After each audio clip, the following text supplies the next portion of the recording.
Queridos, olha que Deus está trabalhando em nossos corações, o inimigo também está querendo, como sempre, atrapalhar o trabalho do Espírito Santo em nossos corações.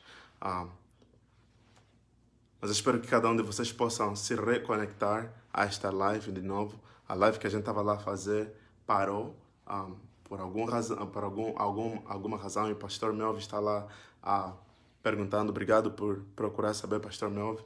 Como eu estava dizendo, infelizmente a live parou sem problema. Eu tive que recomeçar, não sei porquê. Mas o Senhor continua falando e a sua palavra continua sendo clara para nós. Na primeira live, como já estava dizendo, para vocês que estarão se conectando, estarão assistindo isso mais tarde, devemos escolher, né, entre que caminho queremos seguir. A quem primeiro vamos servir, será a Deus ou aos deuses, se vamos servir o nosso próprio caminho, qual caminho vamos seguir, e também que mestre vamos seguir, e não só a quem serviremos, que pai teremos, ou que pai serviremos. Certo. E o ponto número 3 que eu queria conversar com você é sobre... estava lá a ler, né, quando a live parou. Mas antes que a gente continuasse, vamos só parar um pouquinho aqui e fazer uma oração rápida para que o Espírito de Deus continue falando por intermédio de nós e para que o trabalho que o Senhor já começou a fazer nos nossos corações hoje, né, em nossas vidas, que não pare por aqui por causa de inconveniências. Vamos orar. Eterno Deus, Criador da terra, Senhor, queremos ouvir a Tua Santa Palavra. Queremos ser moldados pelo Teu poder. Senhor, a gente quer fazer e saber a Tua escolha para nós e não a nossa escolha. Porque quem somos nós? Você nos escolheu primeiro. Então agora nesse momento pedimos pelo poder do Teu Santo Espírito que fales por intermédio de nós com o Teu poder, Pai eterno, para que nossas vidas possam ser transformadas por Tua glória. No santo nome de Jesus. Amém e amém. Eu estava lendo Apocalipse 3, capítulos 15, 14 a 16. E repito para cada um de vocês, enquanto estão continuando a se reconectar, eu agradeço bastante pela vossa cooperação também. É assim, né, a coisa de fazer por internet. E muito obrigado pela vossa compreensão. A Bíblia diz, Apocalipse 3, 14 a 16, o anjo da igreja dos Laodicenses escreve, ou o anjo da igreja dos Laodicenses escreve, isto diz o Amém, o testemunha fiel e a testemunha fiel e verdadeira, o princípio da criação de Deus, o começo, as tuas obras. Ele diz assim, eu conheço as tuas obras. Eu estava a dizer que é Deus falando para você e para mim. Jorge, eu conheço as tuas obras. Igreja Adventista do Sétimo Dia da Centralidade de Sequele, eu conheço a tua obra, as tuas obras. Jovem, moça, moço, você que está assistindo isso agora, Deus diz para você, eu conheço as tuas obras. Que nem és frio, nem és quente. E Deus expressa um desejo, Ele diz, quem me dera se fosses frio ou quente. Tipo, pelo menos se você tivesse um rumo, se você tivesse uma decisão, ou você da igreja, ou você do mundo. Mas porque a gente continua vivendo com esses dois pés, um pé na igreja e um pé fora da igreja, isso entristece o coração de Deus. Porque Deus conhece as nossas obras. E Ele diz, quem me dera se fosses frio ou quente, pelo menos se tomasses um rumo, uma decisão, a que lado você serviria, em que caminho você andaria, como já falamos do princípio, a que mestre você serviria, se seria Deus ou a Mamon, né? A que pai espiritual você serviria, se fosse Deus ou ao inimigo, a quem você serviria, que estado espiritual você estaria também. Deus disse, você nem é frio, fala para mim, para você, fala para nós como igreja, fala para nós. E Ele diz, quem me dera se fosses frio ou quente. Ele continua, em versos 16. Assim, porque és morno, e não és frio nem quente, vomitar-te-ei da minha boca. Que são uma das palavras mais duras que Deus fala para nós e que a gente encontra no livro de Apocalipse. Deus fala que Deus não gosta que a gente vacila, que a gente fica nessa indecisão. Mas vale a gente tiver, ou estamos com Cristo ou estamos sem Cristo, mas ficar com um pé dentro e um pé fora, isso causa tristeza, maior tristeza no coração de Deus.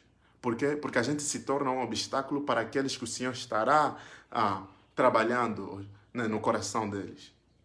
A gente se torna um obstáculo para aqueles que estão vendo. Porque eles vão ver para mim e vão falar, o Jorge é assim. Olha, no sábado ele vai na igreja, mas no dia de semana faz isso. Um pé dentro, um pé fora. Então, o que é que aquela pessoa vai falar? Eu me torno um obstáculo para que o Espírito de Deus trabalhe na vida das outras pessoas. Deus diz, você nem é quente, nem é frio, mas és morno, indeciso, vacilante. Toma uma decisão. Deus quer que a gente tome uma decisão. Não só vamos ter que decidir entre dois estados, mas no final também, as nossas decisões, como eu disse no princípio da primeira live, têm consequências. Cada escolha traz consigo sua consequência, sendo ela boa ou má. E no final vamos acabando de decidir em que destino, aonde iremos finalmente terminar. Né? Que destinos vamos ter com as nossas decisões hoje. E a Bíblia diz no livro de Deuteronômio, capítulo 30. Indo para lá em Deuteronômio, capítulo 30, versículos 19. A Bíblia diz o seguinte: o céu e a terra tomam hoje por testemunha contra ti, de que te pus diante de ti a vida e a morte, a bênção e a maldição. Escolhe.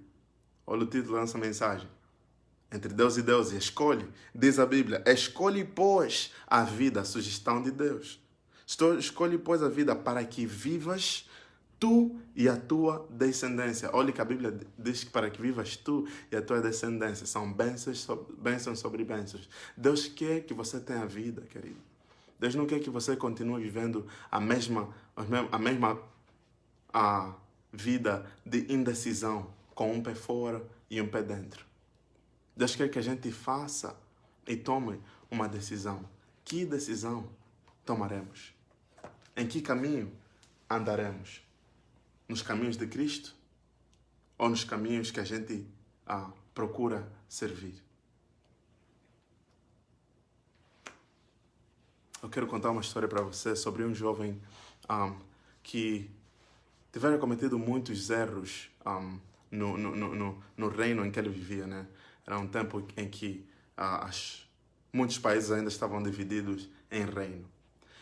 Então, depois de muito cometer, ele teve que ser mandado pela prisão e condenado à morte. Condenado à morte. Mas aí, o rei daquele lugar, daquele país, estava muito, mas muito, interessado não a matar, mas a salvar aquele jovem. Queria perdoar ele pelos erros que ele cometeu. Então, num belo dia, o rei se disfarçou e colocou vestes de um homem normal, de uma pessoa normal. Ele foi para a prisão visitar aquele homem. Mas antes ele pegou um livro e dentro do livro ele colocou uma carta, que era a carta de para liberar esse indivíduo. Ele foi para a prisão, visitar o jovem e começando a conversar com o jovem, procurar saber como é que ele está. Mas aquele indivíduo estava muito, mas muito arrogante com essa visita dessa pessoa. O rei tinha nas suas mãos o livro, mas ele estava sem se perguntar, mas esse indivíduo é muito arrogante, eu quero conversar com ele, e ele está falando, não quero saber de nada, eu nem quero esse teu presente. O rei disse, olha, eu sei que você está chateado porque foste condenado para morrer, ou para a morte, né? Mas eu queria ofertar esse livro para você. Ele falou, não quero saber desse livro, eu vou morrer de qualquer das formas, então podes ir você e o teu livro.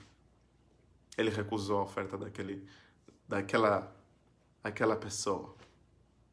Então o rei, que estava disfarçado, saiu da prisão e voltou para o seu palácio.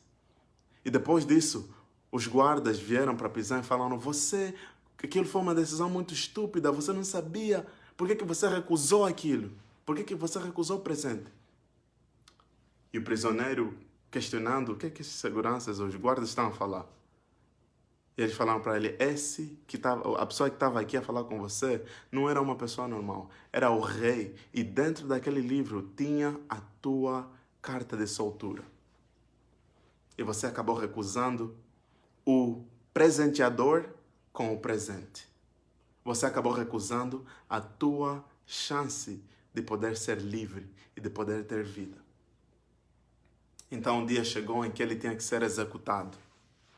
E perguntaram para ele: antes de você morrer, você tem algumas últimas palavras a dizer? E olha o que ele disse. Ele disse: hoje eu morrerei não pelos erros que cometi, mas pelo perdão que recusei. Querido, qual é a tua escolha hoje? Qual é a nossa escolha, você e eu? Queremos nós morrer também pelo perdão? Por essa oportunidade que Deus nos concede hoje? Qual é a nossa decisão? Assim como esse jovem, Cristo morreu na cruz do Calvário para nos salvar. E por intermédio do seu Santo Espírito,